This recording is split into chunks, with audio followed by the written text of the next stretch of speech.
$4,000 a week, Lewis. Yeah, exactly. Ooh, it's windy out here today, guys. Let me go jump back in the truck. Man, I thought I was gonna be able to do a video from outside, but nah, it's too windy. Let's get in the truck real quick. So we'll have to do this video from inside the truck today, so I'll set that right there. It is a pretty windy day today, as you guys can see. Let me flip this camera around for you guys. Everything is blowing around. Look at them bushes right there. Going to town. All right, guys, so today I don't have anything scripted for you guys. I haven't wrote anything down. Just had a simple idea just now come to me, and I was like, you know what? I think that would be an idea that we could share. The problem with this idea is that a lot of people have told me not to do it, but we're gonna do it anyway because I really don't care. What are they gonna do? Fire me? I just wanted to talk about some of the shady things that go on in the oil field, and I want to get your guys' opinion about what you think. Is it shady? Is it illegal? I don't know. Well, let's just find out. So I'm going to tell you a little bit about what I know happens out here in the oil field, and they probably don't want you guys to know about it, or actually the public to know about what actually goes on. So here's the scoop. You might want to turn your volume up for this one. As you guys know, I have been working out in the oil field since 2015, so I am not a newbie out here.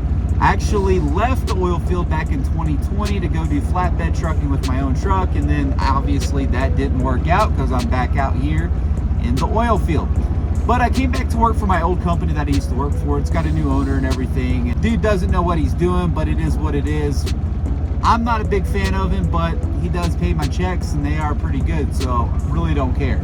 So I have been around a little bit, and I know exactly how these companies, these trucking companies, get all of their work. And disclosure, I'm not saying that every single trucking company does this. That is not what I'm saying. I'm saying that this happens, not with everybody, but a lot of shady people do this out in the oil field so they can get work. If you guys haven't realized already, the oil field business is actually what's called a good old boy system. It's really not about how much you know or how smart you are. It's all about who you know and who those people know. So as long as you know somebody and you have a few trucks, you can definitely make millions of dollars out here owning your own company. It's not that hard.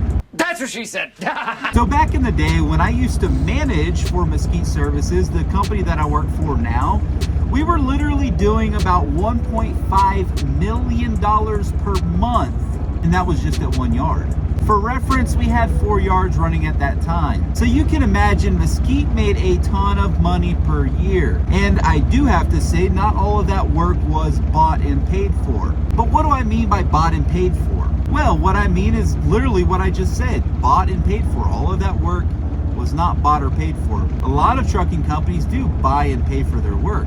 For example, say you know somebody out here, let's say you know a company man who works for the oil company. Let's just say that you buy 5 or 6 trucks. You then go to that company man and say, hey, can I get an MSA so I can do work for your oil company? Let's say that company man tells you, no, I can't. I already have a hauler that's hauling for me. And then let's say you come back to him and say, okay, well, that's fine. But if you kick those guys out and then put my 5 or 6 trucks working for you, I'll give you a 5% kickback every single month. What do you think that company man's going to do? Of course, he's going to kick out the company that's been working for him for 4 years. And he's going to put those trucks, your 5 or 6 trucks in there. Why? Because you're paying him a kickback for the work. That's what I mean by being bought and paid for. Now, when I used to work out here, when I first started working out here back in the day, this was back in the day is like 2015 when I first started, there was a ton of companies actually doing that. They were buying and paying for the work that they had. Now, buying and paying can mean a kickback of like 5 or 10%, and I've seen it go all the way up to 15% kickback. So basically, if you promised the company man you're going to give him a 5% kickback, let's say you made $100,000 on 5 trucks that month, you're literally going to pay him $5,000 as a gift just to haul his water. Now, like I said, not everything was paid in monetary as far as giving money back. I've seen companies buy Super Bowl tickets to company men, get them Rolexes. For example, there was one company out of Pecos one time. They actually got in trouble for this by the oil company. They actually went and bought 10 Rolex watches, and I don't know how much a Rolex costs, but it's probably more than $10,000. They had bought a lot of these Rolex watches and then gave them out to company men. I've also seen lavish dinners, lavish parties. I've even seen trucking companies rent out movie theaters, party halls for all of these company men just so they can get their work. Now, this goes on all the time, and I just wanted to make a video about this just because it's so shady and I think it's so messed up. That people actually still do this, and I'm sure it's still going on because that's just how the oil field has operated for a very long time. And I just want your guys' opinion about that. Do you guys think that's illegal, or should that be done?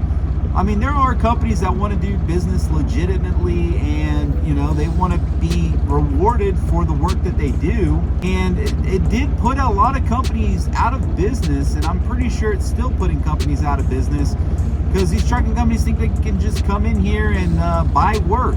And I hope this video makes it to somebody, because dude, this has got to stop, man.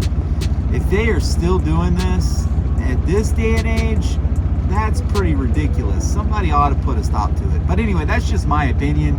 I think there are some really good companies that are getting hurt because, I mean, that's just part of the game. So basically, you're just going to move literally a good company with good trucks, good employees, good supervisors that know what they're doing, have a lot of experience. You're just going to kick those guys out to come put some crappy fly-by-night company in there. Really going to do a terrible job. I'm just saying, I see it all the time. I mean, some of these companies are absolutely ridiculous, if you know what I mean. But anyway, I guess this just really turned into a rant. But anyway, hope you guys have a wonderful weekend. Just wanted to put you guys a video out there. Something for the weekend to ponder over. Hey guys, if you guys are new to the channel, go ahead and hit that subscribe button down at the bottom of your screen. Make sure those bell notifications are turned on. And until next time, keep it between the ditches.